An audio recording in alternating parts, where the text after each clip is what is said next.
Obadiah's message to Edom from God the Master. We got the news straight from God by special messengers sent out to the godless nations. On your feet, prepare for battle. Get ready to make war on Edom. Listen to this, Edom. I am turning you to a no account, the runt of the godless nations, despised. You thought you were so great, perched high among the rocks, king of the mountain, thinking to yourself, nobody can get to me, nobody can touch me. Think again. Even if, like an eagle, you hang out on a high cliff face, even if you build your nest in the stars, I will bring you down to earth. This is God's sure word.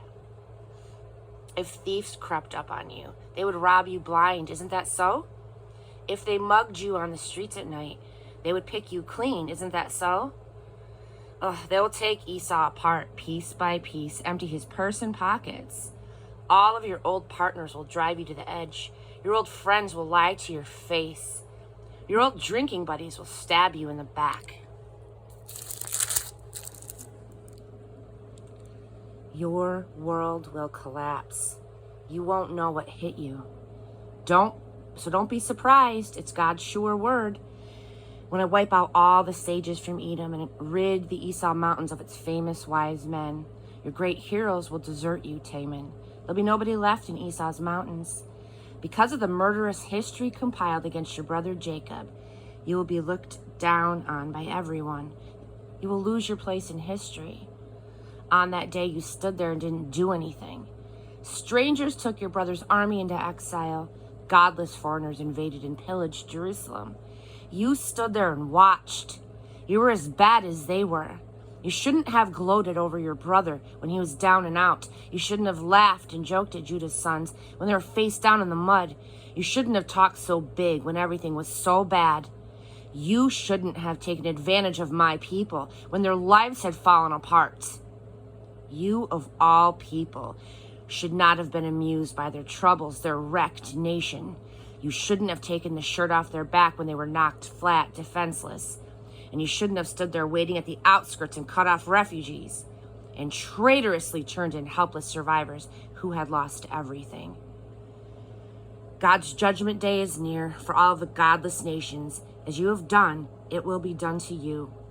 What you did will boomerang back and hit your own head.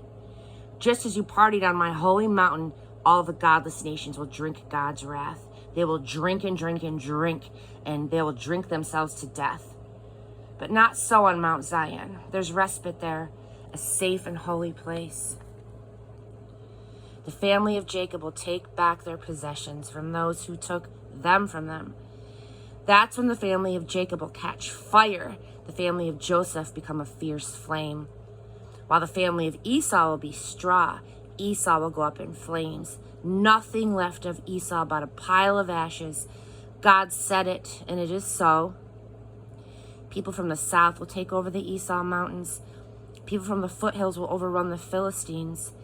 They'll take the farms of Ephraim and Samaria, and Benjamin will take Gilead.